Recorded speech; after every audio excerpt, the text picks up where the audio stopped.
The following information is intended for educational purposes only. It is not medical advice. The views expressed do not necessarily reflect those of Rood International nor this broadcaster. Should you choose to implement this information, please do so only with the assistance of a licensed medical professional. Neither the presenter, Rood International, nor this broadcaster assume any responsibility for any adverse effects or consequences that may result.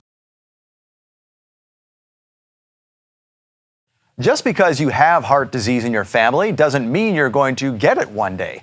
In fact, two significant studies with thousands of participants concluded that diet and lifestyle have a greater impact on whether one will develop cardiovascular disease than being genetically predisposed. Today, we're going to talk about how to control your own heart health destiny with our guest, New York Times best-selling author of the book, How Not to Die, Dr. Michael Greger, who's about to give you a health awakening.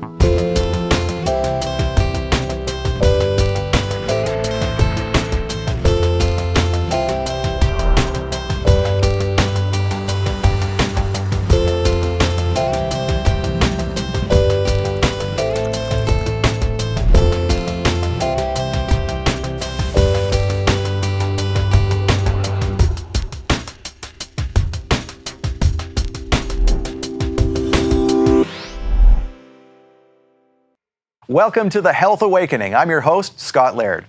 The vast majority of premature deaths can be prevented through simple changes in diet and lifestyle. That is the wording on an advertisement for a book called How Not to Die, written by our guest today, Dr. Michael Greger. Dr. Greger is a physician and New York Times best-selling author. He does the health research for you, producing free daily videos and articles on his website, nutritionfacts.org. I get his emails myself. And all proceeds from his books, DVDs, and speaking go to charity. Dr. Greger, welcome to the Health Awakening. Thank you so much for having me. I see you're on a treadmill. Are you joining us from home today? I am indeed. I have a treadmill desk. I end up walking about 17 miles a day. Wow, that's spectacular. I see you walking on some of your videos online. Yeah, well, I try to walk the talk. Perfect.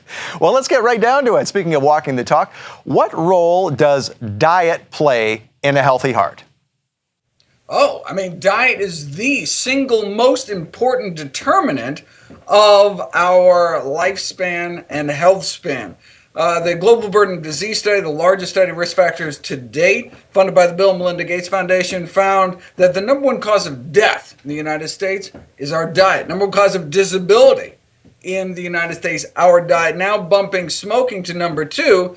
Tobacco now only kills about 500,000 Americans every year, whereas our diet kills hundreds of thousands more. And disease-wise, number one killer of men and women is heart disease. And so that's why diet is so critically important. But the good news is we have tremendous power over our health, destiny, and longevity. The vast majority of premature death and disability is preventable with a plant-based diet and other healthy lifestyle behaviors. Now, I know that that's probably news to a lot of people. It's especially when there's so much conflicting information out there. For example, there's a lot of information out there that says it doesn't matter. So, how is it that those eating a whole foods plant-based diet can have the same heart disease risk as meat eaters? What are we missing in this equation? They don't have the same risk. In fact, a whole food plant-based diet can reverse heart disease, not just prevent it, slow it down, and stop it in its tracks, but actually reverse heart disease. We've known this since July 23rd, 1990, with a publication in the world's most prestigious medical journal, The Lancet, by Dr. Dean Ornish of his famous lifestyle heart trial, proving with something called quantitative angiography that indeed heart disease could be reversed without drugs, without surgery, just a healthy plant-based diet and other lifestyle behaviors. And so since then, we have the cure. We've had it for decades, yet hundreds of thousands of people continue to die of this preventable, treatable, reversible condition. But we have to take our health into our own hands. We have to take responsibility, and we have to stop smoking. We have to start eating healthier. It's really a matter of life or death. Now, I know that sounds probably impossible to some of our viewers. How does that work by just switching your diet? What is happening in the body that allows the body to reverse itself of a disease like heart disease? So diet affects both the structure and function of our arteries. So if you give it enough time, you can actually see, you can do what's called angiography. Basically, you inject a dye and you can take x-rays and you actually see the blood pumping through the arteries that feed your heart, the so-called coronary arteries. And it's when those arteries get narrowed down that you can suffer a heart attack or sudden cardiac death, where your first symptom is essentially your last. And so you can see within a few months of eating healthy that that lumen, the inside of the artery, can actually open up. You can actually improve blood flow, open up, reversing heart disease, allowing more blood to flow to the heart muscle itself. But it doesn't take that long to feel better.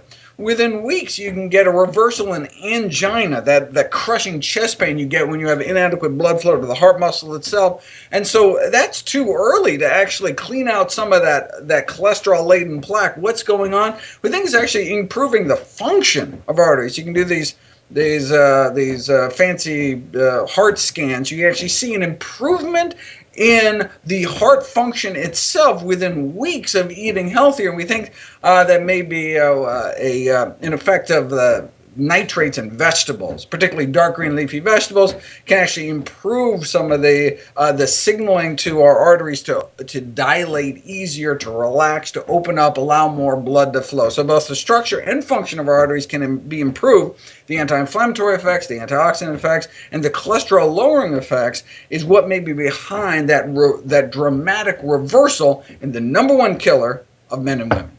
Now, how did you start off your medical career? Did you start off wanting to know this stuff right off the bat, or what was the defining moment for you? Oh, it was actually when I was a kid. It's my grandma. Actually, I think the spark for many kids who want to become a doctor when they grow up is seeing a grandparent get sick or even die. But for me, it was watching my grandma get better. I was just a kid when she was diagnosed with end-stage heart disease. Confined in a wheelchair, crushing chest pain. Her life was over at age 65. But then she heard about this guy, Nathan Pritikin, one of our early lifestyle medicine pioneers, and became one of his early success stories. She's actually featured in Pritikin's biography. It talks about Frances Greger, my grandmother. They wheeled her in. A few weeks later, she was walking 10 miles a day. Thanks to a healthy diet, was able to enjoy another 31 years on this earth till age 96 to enjoy her 6 grandkids, including me. I mean, that is what inspired me to go into medicine and to practice the type of medicine I practice today, lifestyle medicine, to prevent, arrest, and even reverse some of our leading killer chronic diseases. So you've been doing this right from the beginning then? Oh, absolutely. I mean, that's why I went into medical school. I mean, I looked around and said, wait a second.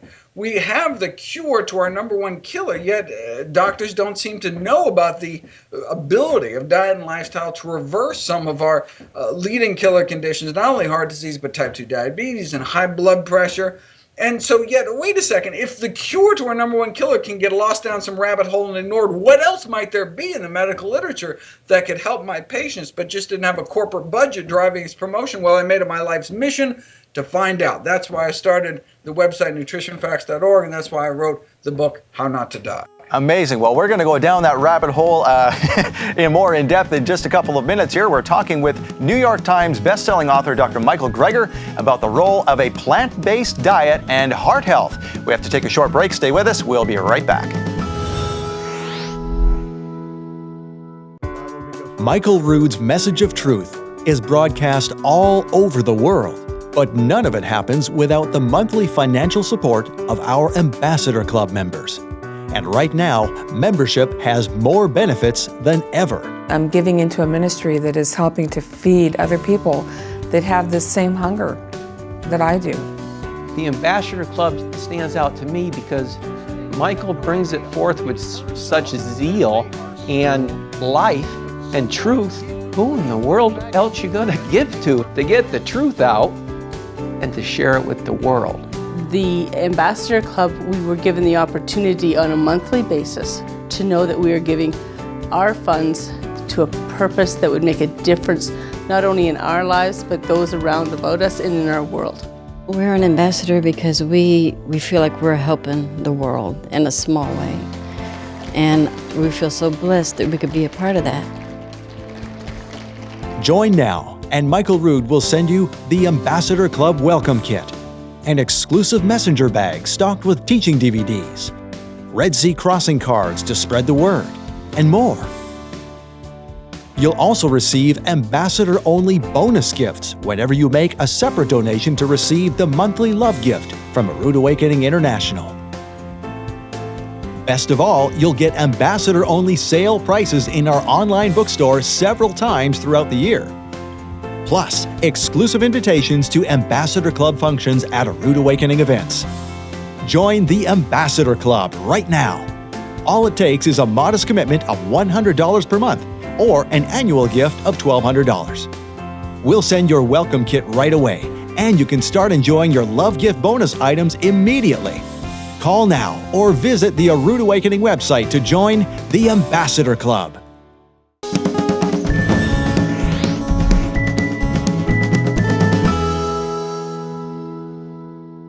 And welcome back to the Health Awakening. We are speaking with Dr. Michael Greer about the role of a plant-based diet and heart health. Dr. Greger's been doing this for his entire career, unlike some doctors who start off with normal medical practice and then discover that something is wrong with what they're doing. He's known all along. So, Doctor, we figure out what better person than you to ask about this question. What about oils? You know, obviously we need fats, but what should we be doing and what should we not be doing when it comes to oils? Well, I mean, it's like asking a question, carbohydrates good or bad? Is fat good or bad? It depends the source. So oil, this is a processed food, right? And so you start out with something like a walnut, and you throw most of the nutrition away, throw out all the fiber, all the water-soluble nutrients, and you're left with walnut oil, for example. It has some vitamin E, some of the, fat-soluble vitamins, but you basically throw away all that nutrition. It's like taking a sugar beet, removing all the nutrition, and you're left with table sugar, right? I mean, it's like, well, the beet was good, but the processed food, when you strip out all the nutrition, not so good. Same thing with oil. So, I mean, oil is kind of the table sugar of the fat kingdom, basically. And so, ideally, we should eat whole foods, whole plant foods. I mean, the healthiest foods, all one has to do is crack open Genesis, and you'll see, I mean, the healthiest foods are whole plant foods, fruits, vegetables, legumes, whole grains, mushrooms, herbs, and spices, basically real food that grows out of the ground. These are our healthiest choices, so we should cut down our intake of meat, eggs, dairy, and junk food, this processed junk food, and try to limit it as much as possible.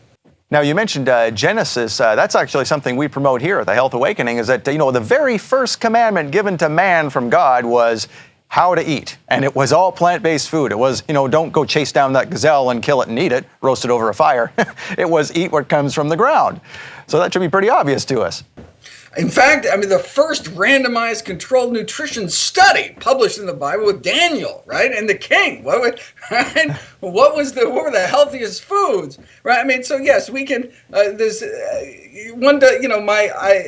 pride myself on all the new cutting-edge research I can bring to people in the medical literature, but we've known about this for millennia. It's just a matter of putting it into practice. Unfortunately, we'll never see an ad for sweet potatoes on the Super Bowl, and that's because there's no profit to be made. These aren't branded products. I mean, even the broccoli lobby isn't going to pay for an ad for broccoli because you buy a competitor's broccoli. I mean, there's just no money to be made. That's why we hear about the latest drugs, the latest surgical techniques. There's press release sent it out. Often the research isn't even done on these healthy foods because there isn't money to be made. Unfortunately, it's just a problem with the system. But, we don't have to wait for society to catch up to the science we've known forever. We can take responsibility for our own health, for our family's health, and start eating and living healthier today. It's interesting you mentioned the story of Daniel. A lot of people forget that after that so-called Daniel diet, some people treat that as a cleanse, but if you read on in that story, Daniel continued to eat that diet. He did not stop. He continued all the way through his time with the king, and obviously he was eating a lot of fiber there, which brings us to our next question. What does fiber do exactly for heart health? When people think fiber, they tend to think of it just kind of intestinal regularity, but actually we're now realizing that the key to fiber is the fact that the thought is that fiber is something that you can't digest. Well, we can't digest it, but the good gut bacteria in our colon can digest it. That's what they eat. They eat fiber and resistant starch, which are only found in plant foods, only found in unrefined plant foods in quantity, and our good bacteria eat that fiber, and what they release, the byproducts of that digestion, are these amazing, what are called short-chain fatty acids like butyrate and propionate that are then absorbed back into the system. We feed them with fiber, they feed us right back, and these compounds then circulate throughout our bodies and have beneficial effects, beneficial metabolic effects, and also can pull cholesterol out of our body. And so that's why eating fiber-containing foods, particularly soluble fiber. So we're talking foods like, particularly some of the slimy foods like oatmeal, okra, eggplant, lots of soluble fiber packed, and actually can pull cholesterol out of our system. Ideally, we should get our total cholesterol down under 150, our LDL, so-called bad cholesterol, down to under 70, essentially making us heart attack proof. And the only way we're going to do that is to not, first of all, eat things that increase our cholesterol, like trans fats, saturated fats, and dietary cholesterol, and then eat lots of things that pull cholesterol out of our body, actively draw our cholesterol down, such as foods that contain lots of fiber. Speaking of fiber, how do you feel about supplementing with like a ground flaxseed fiber? Is that also a good thing to do? Oh, now, when we're talking about flaxseed, ground flaxseed, that we're talking about a whole plant food. That's perfectly fine, right? You're not, I don't think you can just get kind of flaxseed fiber on the market, but you can get ground flax seeds, and I absolutely recommend a tablespoon of ground flax seeds a day. That's one of my daily dozen recommendations because there's so much evidence supporting its use, particularly for cancer prevention, not so much for heart disease, but can be helpful there as well because the omega-3 content and the soluble fiber content. But what I would recommend against are these processed fiber products, like the psyllium products, like Metamucil, things like that, where you're just getting the fiber, which may not even be fermentable, may not even be usable by our gut bacteria, and you're missing out on all the wonderful nutrients that are found in whole plant foods. So I'd rather people eat whole plant foods, fiber-containing foods, rather than just kind of extracting out the individual components in some kind of processed food or supplement. Now, speaking of processed food, and you mentioned saturated fats, and we just talked about oils, we have about a minute and a half before the next break. How do you feel about coconut oil, given all of its press lately?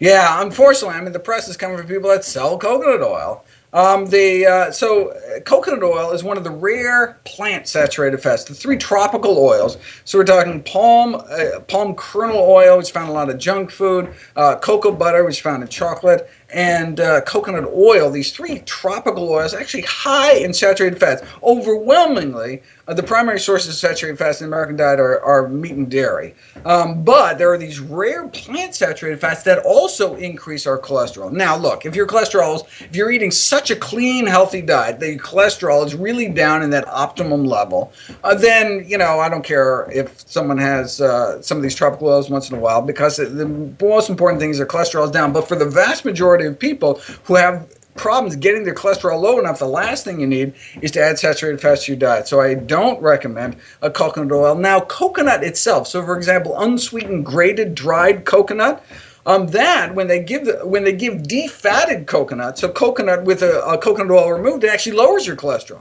You give people whole coconut, and nothing happens to their cholesterol because the coconut oil is increasing their cholesterol, all the fiber in the whole plant food is decreasing their cholesterol, so you have basically a neutral effect eating coconut. And so you say, okay, well, you can certainly do that, but instead of having that, you can eat all the other plant foods that actually actively lower your cholesterol, don't just have a neutral effect, they actually have a heart disease preventing effect.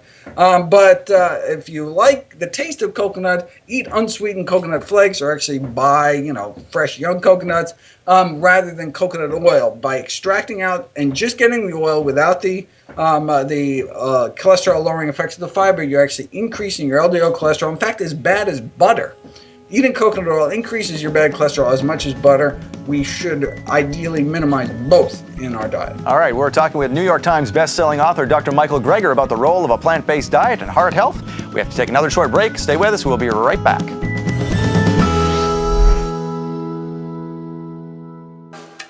Michael Rood's Love Gift Teaching Series, The Ministry of the Messiah, is among his most popular series ever. And now there's a way to ensure you get every new episode every month. Introducing recurring love gift donations. When you set up a recurring love gift donation of just $100 per month, you'll receive every love gift every month automatically. You'll get Michael's latest teaching in the Ministry of the Messiah series and each month's bonus gift. Plus, as an exclusive extra, you can get any teaching you've missed in the entire series from the first episode to the current episode. This special offer is only for those who set up recurring love gift donations. Call now or visit the Love Gift webpage to set up your recurring love gift donation. Every teaching, every gift, every month. Plus, access to any teaching you've missed along the way. Do it now and never miss out again.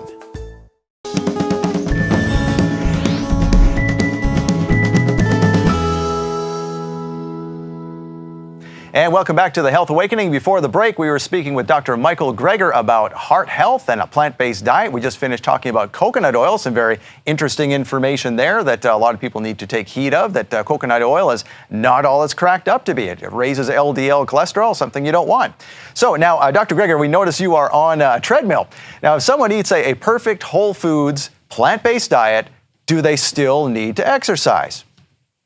Oh, exercise is important for a variety of reasons, not just the longevity. So it's considered our sixth leading killer risk factor, so inactivity in general. So far below something like diet and smoking, but still important. And also important for sleep.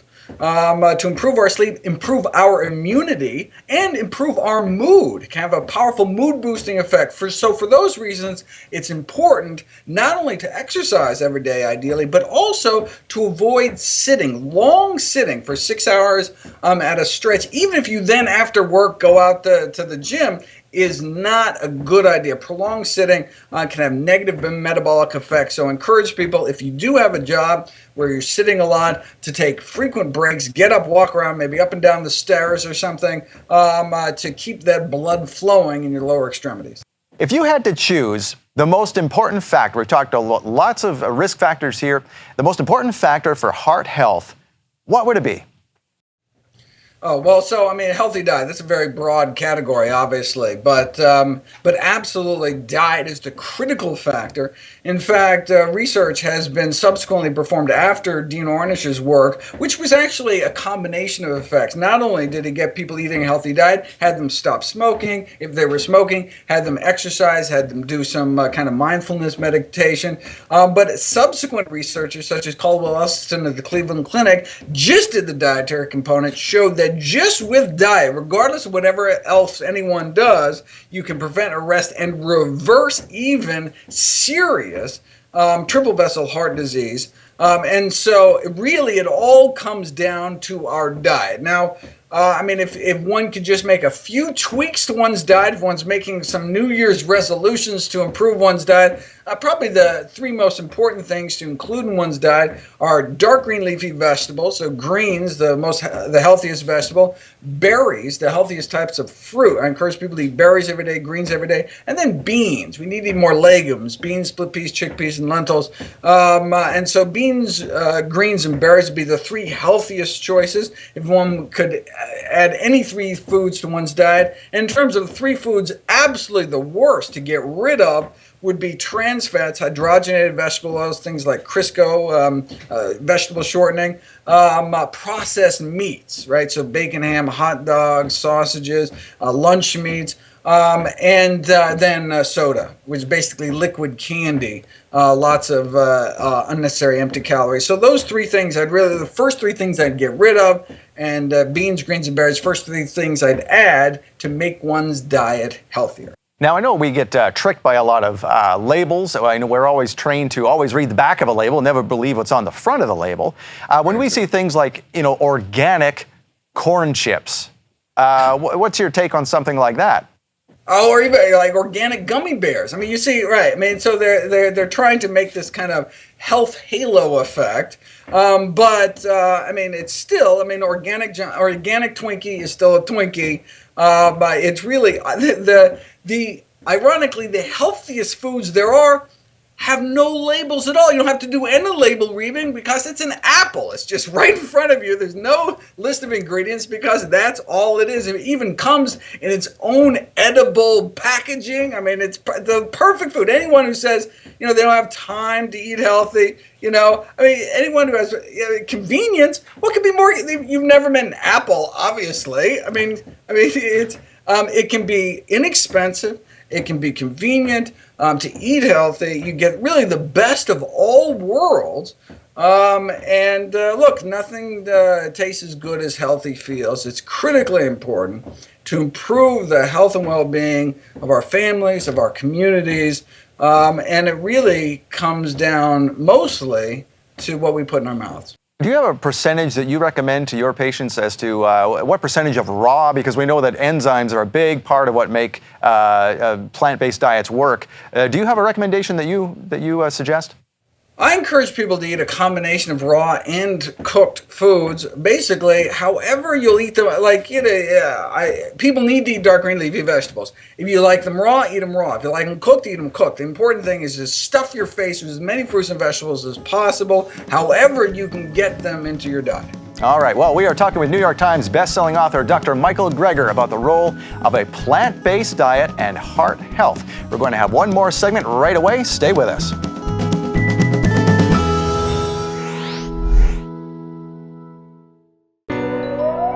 The lives of Israeli victims hang critically in the balance following events of terror, violence, and war.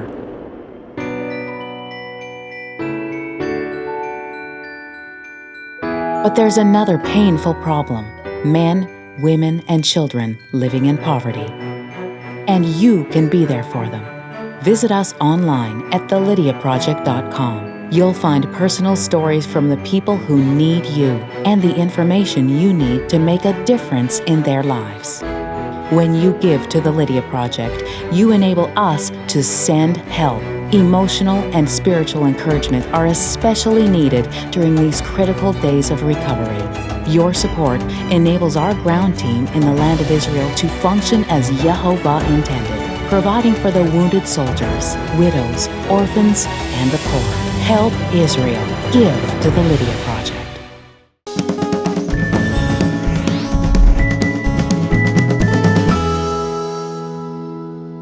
And welcome back to the Health Awakening. Really quick, Dr. Michael Greger, thank you for joining us today. If people want to know more about you and what you do, where do they go?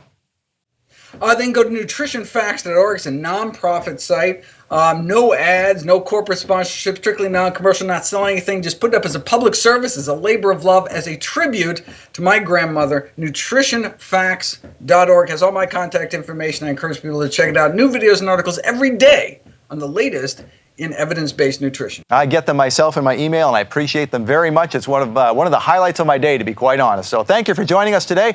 Our guest has been Dr. Michael Greger. You can watch the replay of this episode and see our complete show schedule on avivtv.com. For more information about Dr. Greger, as he said, and to sign up for his free daily videos and how to get his book, How Not to Die, visit nutritionfacts.org. See you next time for another Health Awakening.